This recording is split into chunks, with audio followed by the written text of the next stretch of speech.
Hello everyone, welcome to Operating Systems lecture. We are on unit number 5 and in this video we will be looking at file allocation methods.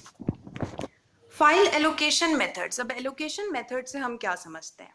Files हमारी disc में store होती हैं, that is the secondary storage. तो अब file को secondary storage में किस location पे किस मेथडोलॉजी से हमें सेव करना है, that we are going to study in allocation methods. और ये एलोकेशन मेथड्स हमारे पास तीन तरीके के होते हैं. The first is contiguous, then linked and the last is indexed. Now talking about the contiguous allocation. Each file occupies a set of contiguous blocks on the disk. It is a very simple approach, only the starting location and the length of the block is required. Contiguous allocation is the best form from the point of view of the individual sequential file. Multiple blocks can be read at a time to improve the input-output performance. Plus, it also have certain drawbacks, that is it can have external fragmentation, making it difficult to find contiguous block of space of sufficient length. अब ये theory में हमने क्या पढ़ा है, इसको एक example के थ्रू समझते हैं. Diagram with the help of an illustration. So अगर आप यहाँ डायग्राम पे देखें तो हमारे पास एक डिस्क है और हमारे पास क्या स्टोर करना है, फाइल्स को इस डिस्क के अंदर इन अ कॉन्टिगुअस मैनर.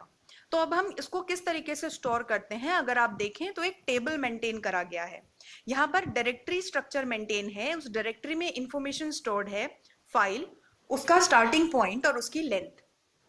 राइट, सपोज हमारे पास एक फाइल है जिसका नाम है काउंट. अब उसकी लेंथ जो है वो दो ब्लॉक को स्पैन करता है, डिस्क के दो ब्लॉक्स को स्पैन करता है. और वो स्टार्ट कहां से होता है, जीरो से. तो अगर आप डिस्क में देखें तो आपके पास काउंट जो है वो जीरो से स्टार्ट है और उसकी लेंथ आती है आपके पास 2. तो उसने दो ब्लॉक्स ऑक्यूपाई करे, 0 and 1. सिमिलरली आपके पास एक फाइल है जिसका नाम है मेल और वो स्टार्ट कहां से हो रहा है, 19 से, और उसकी लेंथ कितनी है आपके पास, 6. तो अगर आप ब्लॉक पे देखें तो 19 से शुरू है, 19, 20, 21, 22, 23 और 24, that is the total 6 blocks. तो फाइल यहाँ पर कॉन्टिन्यूअसली स्टोर्ड है. तो हम फाइल को कॉन्टिगुअस मैनर में यहाँ पर स्टोर करते हैं उन लोकेशंस पे जो कि हमें कॉन्टिन्यूअसली फ्रीली अवेलेबल है. लेकिन यहाँ पर हमारे पास एक्सटर्नल फ्रेगमेंटेशन होता है. मीन्स अगर कोई फाइल डिलीट हो गई है या कोई और फाइल वहां पर आकर स्टोर हो जाती है तो फ्री ब्लॉक जरूरी नहीं है हमें नेक्स्ट अपकमिंग फाइल के लिए उतने फ्री कॉन्टिन्यूअसली मिल जाए कि हम उस फाइल को वहां पर स्टोर कर सके. तो external fragmentation is the biggest drawback of this particular approach, but as programmatically and storage point of view this is the simplest approach. Coming to the link list approach. जाहिर सी बात है, लिंक लिस्ट क्या होता है, हमारे पास dynamic approach होती है. जो कॉन्टिगुअस अप्रोच हमने पढ़ी थी दैट वाज स्टैटिक. तो लिंक लिस्ट ने क्या करा, वो जो हमने इशू फेस करा था कॉन्टिन्यूअस एलोकेशन में, उसको इरेडिकेट करने की कोशिश करी. Each file is a link list of disk blocks. Blocks may be scattered anywhere on the disk. Typically, a location on an individual block basis. Each block contains a pointer to the next block in the chain. The file allocation table needs just a single entry of each file showing the starting block of the length of the file. Although pre-allocation is possible, it is more common simply to allocate blocks as needed. And of course, there is no external fragmentation because only one block at the time is needed and it is dynamic in nature. अब ये जो theory है इसको भी with the help of a diagram समझने की कोशिश करते हैं. अब हमने कॉन्टिगुअस एलोकेशंस के बजाय क्या किया, हमारी डिस्क में जो फ्री ब्लॉक्स थे वो पूरे डिस्क के अंदर जगह जगह पर हम लोगों को मिल रहे थे, कॉन्टिन्यूअसली नहीं मिल रहे थे. तो हमने देखा कि हमारे पास एक फाइल है जिसका नाम जीप यहाँ पर दिया हुआ है और हमने देखा कि वो यहाँ पर अगर आप ध्यान से काउंट करें नंबर तो वो 1 2 3 4 5 ब्लॉक्स उसका लेंथ है. तो अब हमारे पास 5 फ्री एम्प्टी ब्लॉक्स जो हैं वो कहीं पर अवेलेबल नहीं थे. तो व्हाट इट डिड, उसने पहला एक एम्प्टी ब्लॉक वहां पर डायनामिकली ढूंढा कि एक फ्री ब्लॉक मिल जाए. तो उसको मिला 9. तो उसने क्या करा, 9 में ले जाकर उसको स्टोर कर दिया. 9 के बाद उसने देखा कि और भी है, अभी उसकी लेंथ जो है उसको 5 ब्लॉक्स की जरूरत है. तो जो फ्री था 9 किसको पॉइंट करेगा, नेक्स्ट फ्री ब्लॉक को. और फिर नेक्स्ट फ्री ब्लॉक को। तो बेसिकली हम क्या कर रहे हैं, एक लिंक लिस्ट के अंदर फाइल की लोकेशन को स्टोर कर लेते हैं। अगर फाइल को 5 ब्लॉक चाहिए तो आपके लिंक लिस्ट के नोड के अंदर कितनी नोड्स होंगी, 5, और एक ब्लॉक एक नोड में आपका स्पैन करेगा और उसके बाद उसके नेक्स्ट के एड्रेस में नेक्स्ट ब्लॉक का एड्रेस होगा। तो बेसिकली यहां पर अगर हमारे पास फ्री अवेलेबल कॉन्टिग्युअस ब्लॉक्स नहीं भी हैं, तभी भी हम लिंक लिस्ट के जरिए क्या कर सकते हैं, अपनी फाइल्स को स्टोर कर सकते हैं डायनेमिक बेसिस पे। तो that is much more easier. जो लास्ट हमारे पास अप्रोच आती है, that is indexed allocation. It brings all pointers together into the index block.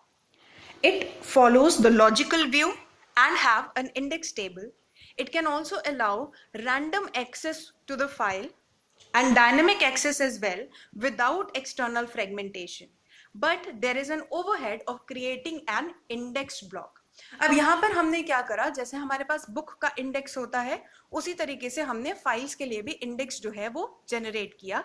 Diagram के थ्रू ही इसको समझने की कोशिश करते हैं। यहां पर हमने क्या किया, अभी हमने सेम एग्जांपल देखा था, that was a jeep file, right. और इसमें भी हमारे पास कॉन्टिन्यूअस मेमोरी एलोकेटेड नहीं है। यहां पर हमने क्या करा, हमने एक ब्लॉक लिया जो कि एम्प्टी था, that is 19 in this particular case. अब उस 19 ब्लॉक में क्या होगा, सपोज करिए इस फाइल का साइज हमारे पास 8 ब्लॉक्स है। यहां पर अगर आप काउंट करें तो जो डायग्राम में आपके पास डीप फाइल है उसके अंदर आपको कितने ब्लॉक्स चाहिए, 8 ब्लॉक्स चाहिए। अब आपको कॉन्टिन्यूसली 8 ब्लॉक्स नहीं मिले मेमोरी के अंदर, तो आपने क्या किया, उसको अलग अलग ब्लॉक्स के अंदर स्टोर कर दिया। फॉर एग्जाम्पल एक एरो 1 में स्टोर करा, एक फिर 10 में, 9 में, 16 में, 25 में and so on. So what you did, you just stored it in different blocks in non-contiguous location.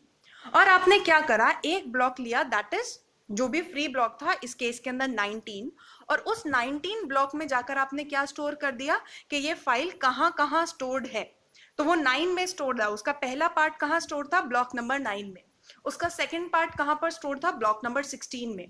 Then उसका ब्लॉक कहाँ पर स्टोर था, that was in 1, then 10 and then 25, right. और ये -1 ये है कि अगर अभी स्टोर नहीं किया गया है, डायनामिकली जब जरूरत पड़ेगी तो स्टोर कर देंगे। उसका साइज 8 है और अभी करंटली क्या किया गया है, 5 ब्लॉक्स को ही एलोकेट किया गया। तो बेसिकली हमने क्या करा, एक ब्लॉक के अंदर फाइल कहाँ कहाँ स्टोर्ड है, एक फाइल उसके इंडेक्स को स्टोर कर दिया। बेसिकली आप समझ सकते हैं कि एक फाइल को क्या करा, 5 ब्लॉक्स में डिवाइड कर दिया और उन छोटे छोटे ब्लॉक्स को अलग अलग लोकेशंस जो फ्रीली अवेलेबल था वहां पर स्टोर कर दिया और एक ब्लॉक के अंदर उसका इंडेक्स स्टोर कर दिया। तो अगर आप 19 को एक्सेस करते हैं तो आपको पता चल जाएगा कि आपकी फाइल कहाँ कहाँ स्टोर्ड है। So that was all with the file allocation methods. I hope ये टॉपिक आप लोगों को क्लियर है। For in any case, any doubt, feel free to ask your queries. Thank you.